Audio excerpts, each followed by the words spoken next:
Buongiorno a tutti e bentornati a Val Grande.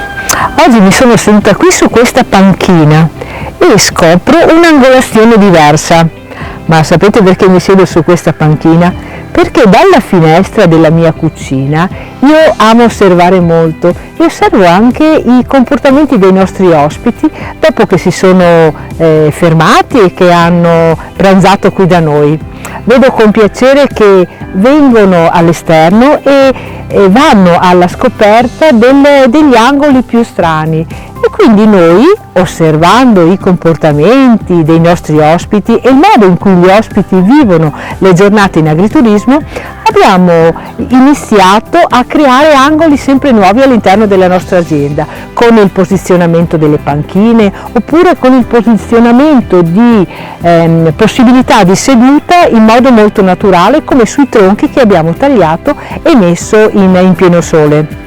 E questo lo facciamo nel nome dell'accoglienza che si può gustare qui a Val Grande, che è fatta anche delle nostre preparazioni però, come le paste ripiene o le paste come i bigoli o le fettuccine, o con le carni preparate che arrivano direttamente dal nostro allevamento. Se siete curiosi quindi di provare le nostre preparazioni ma anche di scoprire i nuovi angoli di Val Grande, vi invito a venirci a trovare.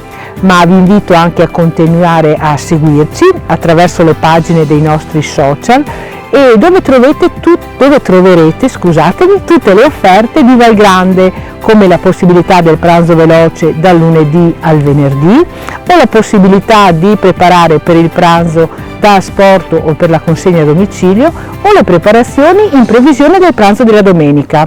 Vi invito a continuare a seguirci e vi aspetto anche per questa settimana. Ciao!